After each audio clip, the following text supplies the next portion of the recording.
Welcome to The Rings of Power is Good, actually, episode 5. So here I am. I'm Quincy, and Nadia's with me. Nadia, how you doing? Pretty good, pretty good. I have my Gollum Squishmallow with me. Oh, nice. I don't think I've seen the Galadriel Squishmallow, or at Yeah, least remember. he's Nice. quite large, actually. Yeah, he does look He quite must have large. been gorging himself on a lot of orcs, possibly. Um, Yep. So everybody, if you've been enjoying the show, I keep forgetting to say, remember to like, subscribe, rate, review, all those things. Help us out and help other people be able to find the show. And make sure that you're following Nadia for her TikToks as well as we're getting ready for the show's release. Things are coming up. Um, were there any big What do you news? think? It's like about 100 days until. Oh, sorry. Yeah, it was about 100 days till it drops, I Oh, think, a couple nice. days ago. Yeah, I was trying to think if there's any big news we need to cover. I know last time we talked about maybe it might be nice to have a little scene of the hobbits and the Harfoots, and it doesn't sound like the Harfoots are going to be in this season. Sure, they'll make a return before it's all said and done, but not for this season, which is fine. Yeah, Um, I mean, they're talking about how it's more Sauron focused, so I guess it makes sense they don't really pop up because they don't really want him to know that they exist. So that logic made sense to me. yeah, any other news of note? I feel like they've been dropping random spoilers all over the place, but I'm like, I don't know that there's anything like super new that they've talked about that we didn't like see in trailers or behind the scenes stuff. So yeah, I know I don't know. writers. There's a lot coming out of Comic-Con.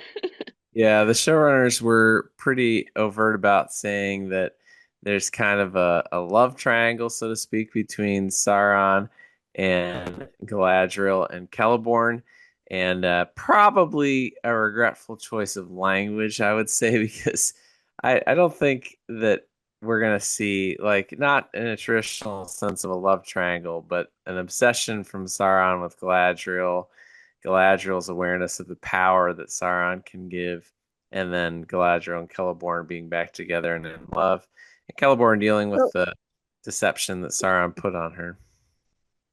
yeah, I was like gonna say, like, having read that article, if I'm remembering correctly, I believe that the person brought up love triangle before they did. They just agreed Yeah, with them. yeah. So I think that's a little, you know. I don't think we're gonna see people like smooching Sauron or anything. I don't. That's probably where. Yeah. I don't know that it's going to. It's not gonna be like a Twilight-esque love triangle anyway. I wouldn't think. I don't think that's the direction we're heading. Um. Hey, but there are Yeah. still people who heavily ship Galadriel and Sauron, so I guess they're excited. Yeah, right, right. So today we were going to No talk, judgment, man. Do what you want. Ship who you want to ship. yeah. Today we're going to A talk about little the judgment. show's choice to have Sauron and Galadriel be this connected, which is probably the most controversial thing they've done, unless you're a stupid person who's worried about the race of various actors. But as far as like choices that the show has made, script writing, that's I think been the most controversial. And I wanted to read the passage that they reference, the showrunners have referenced when talking about the Sauron and Galadriel connection. So in the Mirror of Galadriel, um, Galadriel says to Frodo, Frodo, even as I speak to you, I perceive the Dark Lord and know his mind, or all of his mind that conserves the elves, and he gropes ever to see me and my thought. But still the door is closed. And of course, she also has that scene where she talks about becoming the Dark Queen and um and talks about the temptation of taking the ring. So, yeah, I mean, that's where they got this idea. It does sound pretty personal in how she talks about Sauron. The evil was devised long ago, works on in many ways, whether Sauron himself stands or falls. Would not that be have been a noble deed to set to the credit of his ring if I had taken it by force or fear from my guest? It does seem to have a very personal tone to it, and I think that the showrunners, are justified in saying that there is some sort of personal animus between the two of them. Of course, Galadriel is crucial in casting Sauron out of Dol Guldur, and then Sauron is constantly sending orcs and troops to try to fight her in Lothlorien during the War of the Ring, and Galadriel's file, Galadriel's presence, an incredibly important part of Frodo and Sam being able to accomplish the mission. So I think that it is justified for them to say there's something personal going on here. What if there was some sort of personal encounter with them? And I know I was concerned originally about, Galadriel isn't deceived by Anatar, but they actually managed to bring that about where Galadriel wasn't deceived by Anatar. She was the first person to realize that Halbrand was not who he said he was, but there was a deception before then, which isn't necessarily something that the Silmarillion says couldn't have happened. Obviously, it's not in there, but it's not something that the Silmarillion says couldn't have happened. So for all those reasons, I also, I think yeah, I see where they're coming from on making this decision.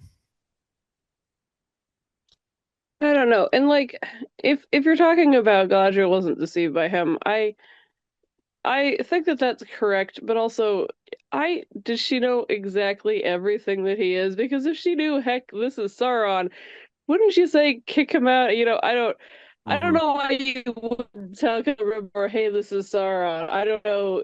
Knowing this guy is shifty is different than knowing this guy is an evil Meyer. So I think that, a teensy bit of deception to me is not exactly against what probably happened. Um, if we're going exactly by like what it says in Silmarillion.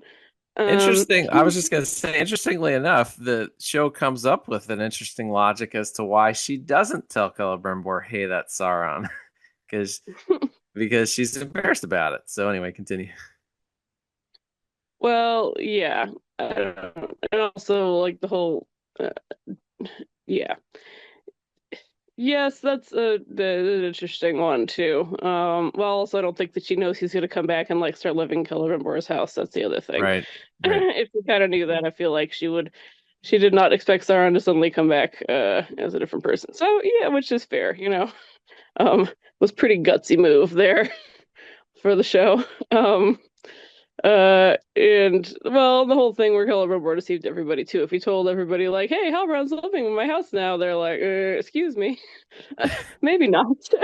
It's fine. He's not Um, Halbrand now. He's someone else. yeah. La la la la la. He has a pretty bow in his hair. That can't be evil. Uh, yeah, no, I don't think that that necessarily their relationship has to be that controversial, guys. I don't know. And also, as I said, I don't believe that we're anywhere near heading towards like Galadriel and Sauron smooching or anything like that. I just I think that's yes, it's an interesting relationship. I feel like it's pretty true to the fact that they tend to have like a personal beef and like Galadriel's kind of like his chief adversary. I don't know. I think she takes up a lot of space in his brain. Um and I feel like it's pretty true to that as far as the show goes. And I don't know. And as I said, they're kind of leaning into a lot of Galadriel's characterization before she, tended to kind of have her own realm and kind of settle into her particular role that she wanted to take up in Middle Earth.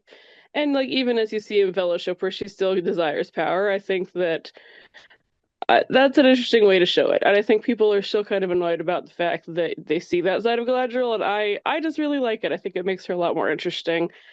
I don't know. In a lot of ways, people complain in other movies about like characters not having flaws or people being perfect, and I think that that does fly in the face of that. I think that you can see somebody who has some flaws and maybe wants things that aren't great for them. And I think it's an interesting way to pull it off. Yeah. Yeah, I mean, Galadriel's characterization is something that people have always debated. I'm rewatching season one right now, and there are times where I cringe a little bit of how one note she seems to be, but I also realize that, she's got this obsession with trying to make things right as far as what happened to her brother and with stopping this Sauron's efforts in Middle Earth, and it's everything that she's thinking about. So I understand the choice to do that, even though if I think maybe a little bit of backing off on it here and there might have been a little bit better. But I definitely finding that season one holds up really well.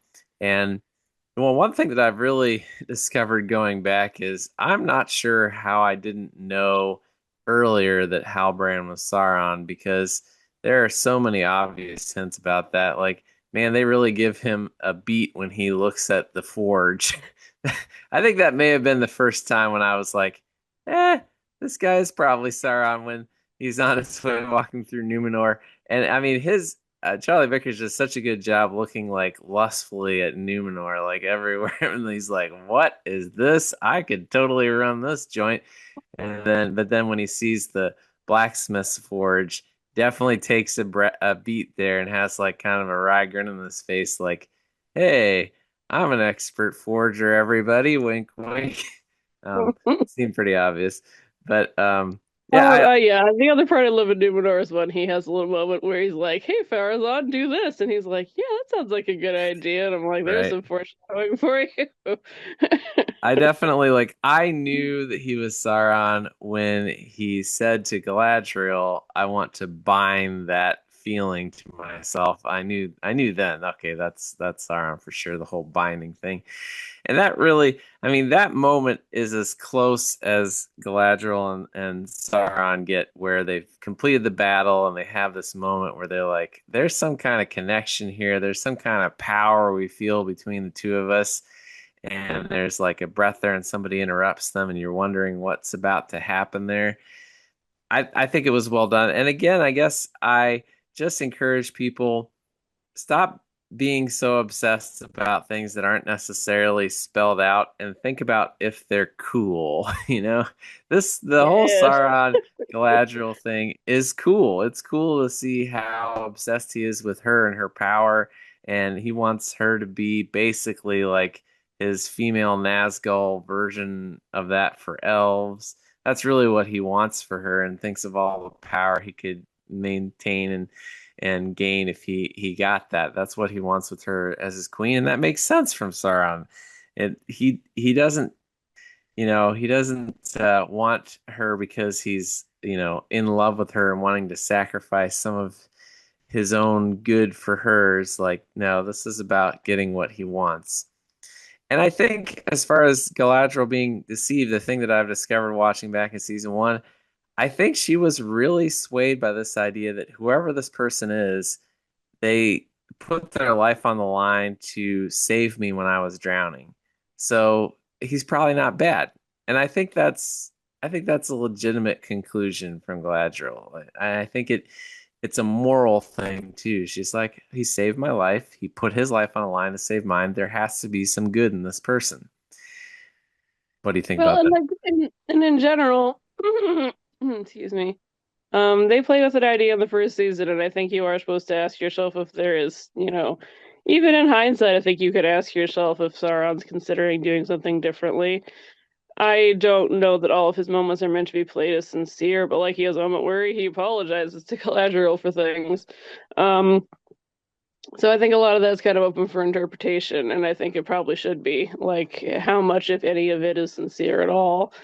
So I don't think we're supposed to think that she's dumb for trusting him. I think that she's trying to do her best to kind of believe that people could have redemption, which I think is something that a lot of the heroes are supposed to do. That's kind of what we're supposed to do in general in life. I would like to believe that people can come back, even though she doesn't exactly know what all he got up to, which is kind of where they start to break apart uh, at the end there.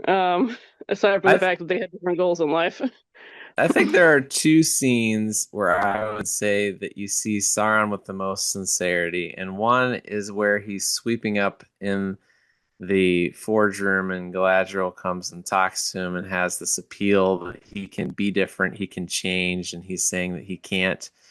I think there is some sincerity there. I think that that's meant to be part of our image of this idea that after Morgoth fell, and it's in the Silmarillion that Sauron may have legitimately repented, but didn't want to do the final work of what it would take for him to truly humble himself and be a different person. I think it's cool the show to bring that out. I think the other sincerity you see is with his interaction with the with the old man, who I firmly believe is some kind of Eonway in disguise, who gets him on the boat and tries to encourage him that he can be a different person. I think you see some sincerity in his interactions with him. And I really do think that's meant to be our Eonway Sauron moment, is the two of them interacting. And Yeah, all where you that's kind of get the no. yeah, all Yeah, that's where he important. like he does it's interesting. I don't know, their relationship too is interesting as well if you think about that one. I just it's interesting that he kind of, I mean, I guess in general, like people are getting a chance to repent, but he just pretty much gives him that chance, even though he's kind of in the middle of running all of Morgoth's stuff. I'm like, yeah, it's interesting. I mean, not that Morgoth doesn't get a chance to repent too. So hey, it's going around in the Silmarillion. They all got chances to do better, but whether they decide to or not, Yeah. it's another story. I'm also gonna say too, I don't know, I've had a lot of the fan communities, and a lot of people that kind of ship Galadriel and Sauron. It's more of a what if situation, and I'm like, again, are we opposed to fun? You know, if you just kind of like want to imagine, like, hey, what if Sauron decided he was gonna repent and then they got together? And I'm like, sure, why not? Fan fiction's Or fun. Or if you want to lean into the speech that I read from and say, what would it be like if instead of the Dark Lord he set up a queen? How awesome would she be as a villain? I mean, we know she's not a villain in the end, but it's kind of cool. I mean, that moment is cool. It was cool in the movie. It was cool in the book to see her say like, all shall worship me in despair. Like that is a great line, and it's cool for the show to kind of bring you out and make you think about what that might be like. Well, and as my annual much mentioned Melion on each podcast, I'm like, that would be a great Maiar elf power couple because Galadriel's not dumb like Thingol, and she's not gonna just get murked by dwarves because you called them ugly. I'm like, they would be Right. very formidable in Middle Earth, I feel like. Right. Right. Yeah. Now, unfortunately, Melion and Thingol have, I mean, in comparison, fortunately for Melion and Thingol, they have genuine love at the heart of their relationship. Whereas in Yeah. this case, it would be, lust for power, desire for getting what you want, which would ultimately result in some terrible things. But that's what they would like, I guess. Being a Dark Lord and a Dark Queen would be terrible things. So anyway, Well, yeah. this is how I'm talking about the happier what if. Like, what if they both decided to be good? You never know. Oh yeah, the happier side of things. Yeah, I mean that's wild to think about. Sauron taking all of his evil and turning it to good. How many lives are saved? How many things are better? And yeah, yeah. And hey, it wouldn't be the first time in literature and life a beautiful and powerful woman had changed and helped a man make better decisions with the power of that in her life. But also don't think you can change people because most of the time it's not going to happen. And so Yeah, we're the all real life versus literature type situation. learning those lessons. So if you're upset about Sauron Galadriel, the moral of the story is take a breath, enjoy this picture of the personal animus that we see in the Fellowship of the Ring, and just see where it goes. Celeborn's coming, so it's gonna be fine.